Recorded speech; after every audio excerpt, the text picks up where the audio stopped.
તો નમસ્કાર મારા વાલા ખેડૂત મિત્રો। તો આજના અમારા નવા વિડીયોમાં તમારું સ્વાગત છે।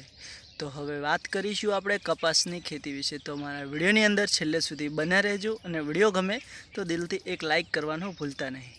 તો હવે મારા વાલા ખેડૂત મિત્રો આપણે વાત કરીશું કે કપાસની અંદર આ વખતે ખેડૂતોને 1 વીઘાની અંદરથી કપાસનો ઉતાર કેટલો મળશે, એનું કારણ શું છે?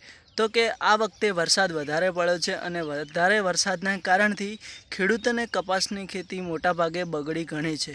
તો આ વખતે તમને હું બતાવું છું જે કપાસ એ જોઈ શકો છો કે તમને અત્યારે જે આ કપાસ જોવા મળી રહ્યા છે, આ કપાસની અંદર તમે જુઓ કે એકદમ નાની હાઈડ છે અને કપાસમાં કેરીઓ પણ ખૂબ જ જોવા મળે છે આપણને। તો હું તમને બતાવું છું કપાસ, પછી આપણે વાત કરીએ પાછળ કે વીઘાની અંદરથી કપાસ કેટલો ઉતાર આપશે ખેડૂતોને। તો મારા વાલા ખેડૂત મિત્રો જુઓ, આ કપાસની અંદર કોઈ પણ હજુ આ વરસાદ એવો પડ્યો છે એના કારણથી કપાસમાં કોઈ નવો બાજ નથી કે નવી કેરી પણ બેઠી જોવા આપણને નથી મળી, અને જે જૂનો બાજ અને જૂનો વિકાસ છે એની કેરીઓ એકદમ ફાટી છે અને રૂ વેણવા માટે તૈયાર થઈ ગયું છે મારા વાલા ખેડૂત મિત્રો। તો હવે આજે વાત કરીશું આપણે જે કે તમને હું કહ્યું હતું કે આ વખતે ખેડૂતોને જે કપાસનો ખેતી કરેલી છે એની અંદરથી વીઘાની અંદરથી ખેડૂતોને કેટલો ઉતાર મળશે અને કેટલી આવક મળશે। તો મારા વાલા ખેડૂત મિત્રો અંદાજથી આપણે વાત કરીશું તો કે 1 વીઘાની અંદરથી 25 થી 30 મણનો ઉતાર રહેશે।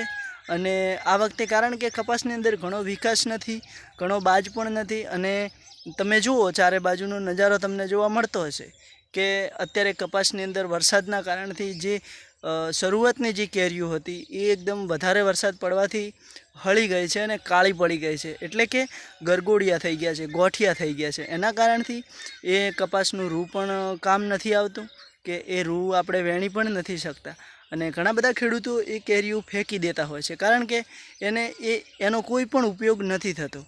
તો હવે જે આ કપાસની ખેતી તમને જોવા મળી એની અંદરથી કે 25 મણનો આપણો છેલ્લો અંદાજ એવો છે કે 1 વીઘાની અંદરથી 25 મણનો ખેડૂતોને ઉતાર મળશે, અને આ વખતે ખેડૂતો થોડા નુકસાનમાં પણ છે એવું જોવા મળી રહ્યું છે।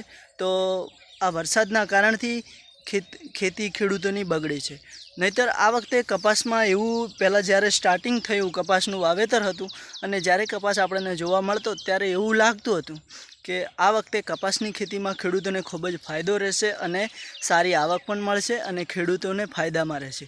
પણ પાછળના ભાગમાં જ્યારે વધારે વરસાદ થયો એના કારણથી કપાસની ખેડૂતોની ખેતી બગડી છે અને એ પણ તમારા નજરની સામે છે। તો આ વખતે અંદાજ એટલો રાખેલો છે કે 25 મણનો ઉતાર વીઘે મળે તો બહુ જ મળ્યો કહેવાય છે ખેડૂતોને, અને ખૂબ ફાયદો થાય છે એવું માનવામાં આવે છે।